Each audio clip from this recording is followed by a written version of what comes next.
Hello and welcome back to share वाला। Quickly discuss करेंगे कल की निफ्टी बैंक निफ्टी स्ट्रेटजी। आज की जो हमने एनालिसिस की थी और उसका वीडियो मैंने पोस्ट किया था टेलीग्राम चैनल पे भी और हमारे यूट्यूब चैनल पे भी। उसके अकॉर्डिंग मार्केट एग्जैक्टली अगर आपने उन लेवल्स को देखा होगा, समझा होगा, तो आपको पता था कि कहाँ पे आपको एंट्री लेनी है। नाउ वही लेवल्स यहाँ पे अभी मार्क्ड हैं, अभी मैंने नए लेवल्स नहीं बनाए हैं। सबसे पहले एक बार डिस्कस कर लेते हैं जो भी हमने कल एनालिसिस की थी उसका क्या रहा आज के दिन। तो निफ्टी 50 का सबसे पहले देख लेते हैं चार्ट। 5 मिनट्स का चार्ट है ये इंट्राडे का। निफ्टी 50 जो है गैप डाउन के साथ ओपन होता है। आज के दिन एक खास चीज हुआ है मार्केट में। बैंक निफ्टी और निफ्टी 50 दोनों ही ऑपोजिट डायरेक्शन में चल रहे थे मार्केट के स्टार्टिंग में। निफ्टी वीक था और बैंक निफ्टी स्ट्रांग था। नाउ निफ्टी 50 के जो ओपनिंग था वो प्रीवियस डे लो के नीचे हुआ। ठीक है, ये प्रीवियस डे लो था और यहाँ पे मैंने ये लिखा भी हुआ है, थोड़ा साइड कर देता हूँ ताकि आप पढ़ पाओ। ये लिखा था मैंने, देखिए 16160 is the immediate support for Nifty. If breaks then next support level can be seen. तो खुला ही है, उसके नीचे है, तो हम यहाँ पे एंट्री नहीं लेंगे। ठीक है, और वैसे भी हम जो बिगिनर्स होते हैं उनको मैं रेकमेंड करता हूँ कि 9:30 के बाद ही मार्केट में आए या 10 o'clock के बाद आए। ठीक है, क्योंकि तब तक मार्केट थोड़ा स्टेबल हो जाता है। ओपन होने के बाद थोड़ा नीचे आया एंड देन काफ़ी देर तक मार्केट इसी रेंज में ट्रैवल करता रहा। करेक्ट, इसी रेंज में ट्रैवल करता रहा और उसके बाद एग्जैक्टली 1 बजे मार्केट ने यहाँ पे ब्रेकआउट दिया। जो प्रीवियस डे लो था उसको ब्रेक करके ऊपर गया एंड देन उसके बाद रिट्रेस हुआ, यहाँ पे आप देख सकते हैं। ठीक है, तो इसका मतलब क्या होता है कि ये जो रेजिस्टेंस फेस कर रहा था इसको इसने ब्रेक किया, ब्रेक करके फिर इसको सपोर्ट बनाया, तो रेजिस्टेंस हैज बिकम सपोर्ट। और ये एक स्ट्रॉन्ग इंडिकेशन होता है जहां पे एक अच्छा आपको रिस्क टू रिवॉर्ड मिल सकता है। और यहाँ पे देखिए मैंने लिखा भी हुआ है, if take support at previous day low then again upside possible. तो ये ऊपर जाके तो नीचे नहीं आया, लेकिन नीचे से इसने इसको ब्रेक किया, ब्रेकआउट दिया और उसके बाद यहाँ पे सपोर्ट लिया। ठीक है, और सपोर्ट आपको कैसे पता चलेगा कि सपोर्ट हो रहा है? आप यहाँ पे देख सकते हैं कि डोजी फॉर्म हो रहा है। करेक्ट, डोजी फॉर्म हो रहा है, दैट मीन्स कि यहाँ से आपको एक सपोर्ट फेस हो रहा है इस लेवल पे निफ्टी 50 को। तो यहाँ पे आप एक एंट्री ले सकते हैं। स्टॉप लॉस आपका कहाँ रहेगा? स्टॉप लॉस रहेगा इसके थोड़ा नीचे, ये जो लेवल है इसके थोड़ा नीचे। यहाँ पे आप जो ये वाला कैंडल है इसके नीचे आप यहाँ पे अपना एसएल लगा सकते हैं और उसके बाद देखिए मार्केट सीधा ऊपर गया, अच्छा खासा प्रॉफिट यहाँ पे हो सकता था। ऑल्दो यहाँ पे हमने 16300 का लेवल भी लगा रखा था कि अगर 16300 पे पहुंचता है तो वहाँ पे हम एक फ्रेश शॉट कर सकते हैं, बट इस लेवल को आज टच नहीं किया। और उसके ऊपर एक डिसाइसिव मूव तभी आएगा जब 16300 को क्रॉस करेगा और उसके ऊपर सस्टेन कर पाएगा। फिलहाल वो नहीं हुआ है। तो अभी हम कल के दिन के लिए जो लेवल्स मार्क करेंगे वो सेम रहेगा जो पिछले दिन का मैंने किया था, मतलब मंडे के लिए जो किया था वही ट्यूसडे के लिए रहेगा। 16160 एक स्ट्रॉन्ग सपोर्ट की तरह एक्ट करेगा फिलहाल के लिए। अगर इस जोन में आता है तो यहाँ से या तो एक बाउंस बैक मिलेगा आपको और अदरवाइज यहाँ से आपको एक डाउन साइड फर्दर दिख सकता है अगर ये ब्रेक होता है तो। ठीक है, 16160 अगर ब्रेक होता है तो फर्दर आपको डाउन साइड इसमें दिख सकता है। अब ये प्रीवियस डे लो नहीं रहा है, इसको हम 16160 कर देते हैं। तो ये हो गया 16160। तो ये एक इंपॉर्टेंट लेवल रहेगा कल के दिन। अगर ब्रेक होता है नीचे की तरफ तो आप यहाँ से एक शॉर्ट का पोजीशन बना सकते हैं। अगर यहाँ से सपोर्ट फेस करता है तो फिर एक लॉन्ग का पोजीशन बना सकते हैं। साथ ही यहाँ पे एक ट्रेंड लाइन चला आ रहा है, आप देखेंगे, और ये ट्रेंड लाइन काफ़ी पहले से बना हुआ है और मैं आपको छोटा करके दिखा देता हूँ। ये देखिए, ये रहा, यहाँ पे हुआ है, इसको इस ट्रेंड लाइन को इसने सपोर्ट बनाया है। 2 जगह यहाँ पे हो गए और तीसरा आज हो गया यहाँ पे। ठीक है, इस जोन में। तो ये 3 जगह इस पर्टिकुलर ट्रेंड लाइन पे सपोर्ट लिया है निफ्टी 50 ने। कल के दिन भी ये एक इम्पॉर्टेंट सपोर्ट की तरह एक्ट करेगा। अगर ये ट्रेंड लाइन ब्रेक होता है नीचे की तरफ तो आपको फर्दर डाउन साइड एक दिख सकता है, एक स्कैल्प ट्रेड आप यहाँ पे ले सकते हैं। ऊपर की साइड में जो लेवल्स कल मैंने मार्क किए हुए थे 16300, ये एक डिसाइसिव लेवल है। अगर इसको ब्रेक कर देता है तो आपको फिर फर्दर एक अच्छा स्ट्रेंथ निफ्टी 50 में बनता हुआ दिखेगा। फ्रेश बाइंग यहाँ पे स्टार्ट होगी अगर 16300 को ब्रेक करता है। 16500 तक के लेवल हमें दिख सकता है। डाउन साइड में अगेन यहाँ पे आप देख सकते हैं 16080, अगर ये ब्रेक होता है तो फर्दर 16000 तक के लेवल आपको मिलेंगे। अगर इनकेस आपको 16000 के लेवल मिलते हैं तो यहाँ पे आप फ्रेश एक्यूमुलेट कर सकते हैं, क्योंकि 16000 एक इंपॉर्टेंट सपोर्ट बन चुका है, एक मेजर सपोर्ट बन चुका है निफ्टी 50 के लिए। तो चलिए अब बैंक निफ्टी पे आते हैं। अब बैंक निफ्टी पे सेम वही लेवल्स अभी मार्क्ड हैं जो मैंने कल के दिन बताया था आपको मंडे के लिए। एंड मार्केट जो है वो फ्लैट ओपन होता है, उसके बाद एक शार्प ऊपर की साइड में एक बुलिश कैंडल बनता है। यहाँ पे आप क्लियरली देख सकते हैं मार्केट का स्टार्टिंग है, और मैं हमेशा कहता हूँ कि फर्स्ट कैंडल पे तो बिल्कुल ट्रेड नहीं करना है, वहाँ पे वेट करना है। और एग्जैक्टली देखिए मैंने यहाँ पे लिखा था 35,000 इज द इमीडिएट सपोर्ट। वहीं पे मार्केट ने सपोर्ट लिया पहले कैंडल पे ही, पहले 5 मिनट्स के कैंडल पे, और वहीं से फिर ये ऊपर गया एंड देन एक साइडवेज मार्केट हमें देखने को मिला। बट यहाँ पे एक सही एंट्री नहीं बन पा रही थी क्योंकि एक डिसाइसिव मूव नहीं आ रहा था, क्योंकि हमारे लेवल्स अभी भी दूर थे। मैंने यहाँ पे लेवल 35,500 मार्क किया था और नीचे के साइड में 35,000 के लेवल के पास ही आया था, बट वो फर्स्ट कैंडल पे आया था। तो फर्स्ट कैंडल पे हमें नहीं एंट्री लेनी है मार्केट जब ओपन होता है, तो उसको हमें छोड़ना था। उसके बाद मार्केट इन दोनों लेवल्स के बीच में ही रहा, तो कहीं पे एक सही डिसीजन नहीं बन पा रहा था जहाँ पे हम एंट्री ले पाए। या तो ये 35,500 के पास आता और यहाँ पे रेजिस्टेंस फेस करता तो हम एक पुट का ऑप्शन लेते, या इसको ब्रेक करता तो लेते। लेकिन वही होता है कि अगर आप मार्केट को सही से फॉलो करेंगे तो प्राइस एक्शन आपको सब कुछ बता देता है। अब आप यहाँ पे देखेंगे ध्यान से तो एक यहाँ पे ये देखिए W का पैटर्न फॉर्म हो रहा था, करेक्ट।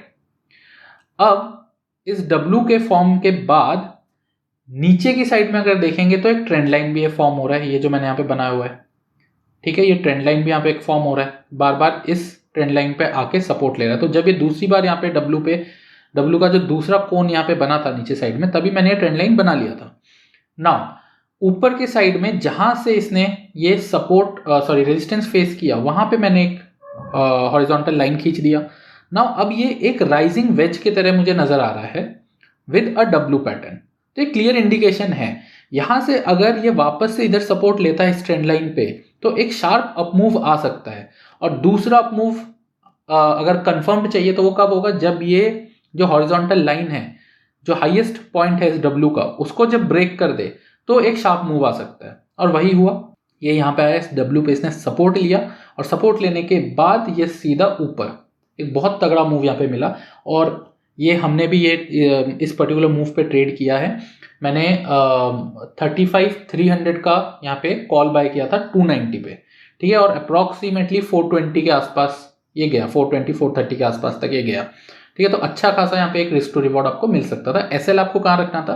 और देखिए एक और चीज, यहाँ पे जो 50 EMA का लाइन है, ये ब्लू वाला लाइन 50 EMA का लाइन है, ये 50 EMA का लाइन भी कहीं ना कहीं इसी ट्रेंड लाइन के पास से चल रहा था, ठीक है। तो यहाँ पे एक डबल सपोर्ट था, इस सपोर्ट को ब्रेक करना थोड़ा सा डिफिकल्ट हो रहा था, ठीक है, और थोड़ा सा डिफिकल्ट भी है। तो जाहिर सी बात है अगर ये सपोर्ट इतना स्ट्रांग है तो यहाँ से अगर ये सपोर्ट वापस से फेस करेगा तीसरी बार तो ये सीधा ऊपर जाएगा, और वही चीज हुआ इसमें, ठीक है। आप यहाँ पे एसएल जस्ट 50 EMA के थोड़ा नीचे रख सकते थे और एक अच्छा खासा रिस्क टू रिवॉर्ड आपका बन जाता। सो ये तो हो गई आज की बात, इसको थोड़ा सा हम छोटा कर देते हैं। नाउ कल के लिए जो लेवल्स रहेंगे सेम अनचेंज्ड है, क्योंकि आज के कोई भी लेवल्स ब्रेक नहीं हुए हैं। सो इसीलिए रेंज बाउंड मार्केट था। सिर्फ लास्ट में ये एक अच्छा मूव आया तो उसको हम लेते हुए चलेंगे, एंड यहाँ पे हम इन लेवल्स को मार्क कर देते हैं, ठीक है। इसको डिलीट करके इसकी जगह अब हम 35,500 से 35,550, ठीक है, 35,550 ये आपको ध्यान में रखना है। 35,550 के ऊपर अगर बैंक निफ्टी सस्टेन कर जाता है तो 36,000 तक के लेवल आपको देखने को मिल सकते हैं। यहाँ पे मैं लिख देता हूँ 35,550, ठीक है। अगर तो गैप अप ओपन हुआ और इसके ऊपर ही ओपन हुआ तो आपको थोड़ा वेट करना है, ठीक है, थोड़ा वेट करना है, रिट्रेसमेंट आने दें। इस जोन में आएगा तो आप यहाँ पे एक फ्रेश एक्यूमुलेशन कर सकते हैं 15,550 या 15,500 के आसपास अगर आता है तो, अगर गैप अप ओपन होता है ज़्यादा तब। और अगर गैप अप होने के बाद ऊपर की साइड में जाता है तो भी आपको वेट करना है 36,000 तक के लेवल आने का, ठीक है। 36,000 के लेवल के आसपास अगर आएगा तो यहाँ से एक रेजिस्टेंस फेस होगा, तो वहां पे आप फिर एक शॉर्ट का पोजीशन प्ले कर सकते हैं। डाउन साइड में अगर 35,500 ब्रेक हो जाता है और 15 मिनट्स का कैंडल इसके नीचे सस्टेन होता है 35,500 के, तो फिर एक यहाँ पे सेलिंग प्रेशर वापस से आता हुआ दिखेगा हमको, और 35,300 तक के लेवल हमें बनते हुए नजर आ सकते हैं, ठीक है। 35,300 या 35,350 तक के लेवल आपको यहाँ पे दिखाएगा, तो वहाँ पे आप एक ट्रेड बना सकते हैं और ट्रेलिंग एसएल के साथ उसको एंजॉय कर सकते हैं। फर्दर उसके नीचे अगर बात करें तो 35,000 तो है ही एक स्ट्रॉन्ग सपोर्ट अब बन चुका है 35,000। तो जब तक 35,000 ब्रेक नहीं होता है, इसके नीचे सस्टेन नहीं होता है, तब तक हमें वीकनेस मार्केट में ऐसा नहीं मिलेगा। बट हाँ, क्यूज अभी भी मिक्स्ड है बिकॉज इसी मंथ फर्दर रेट हाइक्स के की जो डिसीजन है वो लिया जाएगा और 50 to 75 बेसिस पॉइंट का रेट हाइक फर्दर हो सकता है इस मंथ। तो उसके चलते भी उसका रिएक्शन मार्केट में आपको देखने को मिलेगा। तो अगर time to time profit booking देखने को मिले तो उसमें घबराना नहीं है। स्ट्रैटेजी हमारी जैसी रहती है वैसी रखना है, sell on rise buy on dips, ठीक है। इस स्ट्रैटेजी को लेके चलोगे तो कभी लॉस में नहीं रहोगे। और हाँ, BTST ट्रेड्स इंडेक्स में अभी स्ट्रिक्टली अवॉइड करें। जो लेना चाहते हैं ले लें, अपने रिस्क पे लें। मेरा काम है आपको बताना, आगाह करना। हो सकता है आपको एक दिन प्रॉफिट हो, बट जिस दिन भी आपका तगड़ा गैप डाउन या गैप अप हो गया आपके ट्रेड के अगेंस्ट, उस दिन आपका सारा लॉस, सारा प्रॉफिट निकल जाएगा, प्लस फर्दर आप अलग से लॉस में भी आ जाओगे। तो उस चीज़ को अवॉइड करें। इंट्राडे में लाइव ट्रेडिंग करें, जो भी आपके चार्ट में शो कर रहा है प्राइस एक्शन के हिसाब से ट्रेड करें। इसमें स्टॉप लॉस आपके कंट्रोल में है, टारगेट आपके कंट्रोल में है। BTST में ना स्टॉप लॉस आपके कंट्रोल में है ना टारगेट आपके कंट्रोल में। आप उसमें रिस्क टू रिवॉर्ड मेंटेन ही नहीं कर पाओगे। अगर बहुत बड़ा गैप डाउन हो गया तो आपको निकलने का मौका ही नहीं मिलेगा। आपके ट्रेड के अगेंस्ट अगर गैप डाउन होता है, गैप अप होता है, तो निकलने का मौका ही नहीं मिलेगा, ठीक है। एटलीस्ट इंट्राडे ट्रेड में आप अपना 2,000, 3,000, 4,000 एक लॉस का लिमिट तो रख सकते हैं ना। एनीवेज, ये चार्ट मैंने कल के एनालिसिस में भी दिखाया था। हायर हाई यहाँ पे मार्केट हमारा बना रहा है निफ्टी 50, ठीक है। लेकिन अभी ये एक हाई पे आ गया और देखिए एग्जैक्टली वहीं पे ये सपोर्ट ले रहा है 16,300, ठीक है। 16,300 का ये जो जोन है ये एक इम्पॉर्टेंट जोन है। जब तक इसको ब्रेक नहीं करता फर्दर अपसाइड नहीं मिलेगा और हो सकता है कि यहाँ से फिर आपको एक प्रॉफिट बुकिंग देखने को मिले, ठीक है। मतलब जिसको हम एक हेल्दी प्रॉफिट बुकिंग बोलेंगे या रिट्रेसमेंट बोलेंगे। तो उस रिट्रेसमेंट के बाद फिर से ही जा सकता है। तो 16,000 तक के लेवल अगर आपको वापस से देखने को मिले तो उसमें घबराने वाली कोई बात नहीं है, ठीक है। तो मैं यहाँ पे ये मार्क कर देता हूँ। ये मेरा एक अनुमान है कि अगर प्रॉफिट बुकिंग आता है तो 16,000 तक के लेवल आपको दिख सकते हैं 1-2 दिन में, 3 दिन में, ठीक है, एज पर दिस चार्ट, ठीक है। बट मार्केट में कुछ भी श्योर शॉट नहीं है, ये एनालिसिस बता रही है, ठीक है। हम मल्टीपल चीज़ें देख के ट्रेड करते हैं, ये दिमाग में कहीं ना कहीं रख के चलना है। तो इससे क्या फ़ायदा है, हो सकता है कि ना आए, हो सकता है कि थोड़ा ही और यहाँ से ऊपर चला जाए, हो सकता है लेवल टच ही ना हो, लेकिन आपको लेवल्स ध्यान में रखना है। अगर ये लेवल के आसपास आता है तो ये एक बाइंग अपॉर्चुनिटी है, घबराने वाली चीज़ नहीं है ये, ठीक है। अगर मैं बोल रहा हूँ प्रॉफिट बुकिंग आ सकता है तो आधे से ज़्यादा लोग तो घबरा जाते हैं कि अरे भाई प्रॉफिट बुकिंग आ जाएगा, लॉस हो जाएगा। नहीं, आपको अपॉर्चुनिटी बनानी है, ढूंढनी है। अगर प्रॉफिट बुकिंग आता है तो अच्छी बात है, और मैं तो चाहूँगा कि प्रॉफिट बुकिंग आए और 16,000 तक के लेवल के आसपास आए, बीच में से ना मुड़े, ठीक है। अगर 16,000 के लेवल के आसपास आएगा तो यहाँ पे एक फ्रेश एक्यूमुलेशन का स्कोप बनेगा, ठीक है। एक फ्रेश बाय यहाँ पे बनेगा और वहाँ से एक अच्छा खासा मूव आपको फर्दर मिलेगा रिस्क टू रिवॉर्ड रेशियो के साथ। दूसरी चीज़, अगर ये 16,300 को ब्रेक कर देता है तो फिर ये फ्रेश हाई की तरफ जाएगा, है ना, इमीडिएट बेसिस में। मतलब ये लास्ट कितना हो गया, ये 20 तारीख से आज 11 तारीख, 2-3 हफ्ते की बात करें तो 2-3 हफ्ते में फ्रेश हाई की तरफ जाएगा। और उस केस में अगर 16,300 को ब्रेक करेगा, उसके बाद रिट्रेस करेगा तो वापस से मैं एक्यूमुलेट करूंगा। तो ये 2 लेवल्स मेरे दिमाग में रहेंगे, तो उसी हिसाब से आपको ट्रेड करना है। सो आज की एनालिसिस यहीं तक। अगर आपको वीडियो अच्छा लगा या कुछ इन्फॉर्मेटिव लगा तो चैनल को सब्सक्राइब कर लें, क्योंकि डेली वीडियोस फिर आप मिस आउट नहीं करेंगे। साथ ही बेल आइकन को ज़रूर दबाएं। और अगर आप हमारे टेलीग्राम चैनल को ज्वाइन करना चाहते हैं तो उसका लिंक भी डिस्क्रिप्शन में है, प्लस अदर लर्निंग रिसोर्सेज, चाहे कैंडलस्टिक पैटर्न हो, VWAP, RSI, ADX, ये सारी चीज़ों के बारे में अगर आप सीखना चाहते हैं तो डिस्क्रिप्शन ज़रूर देखें।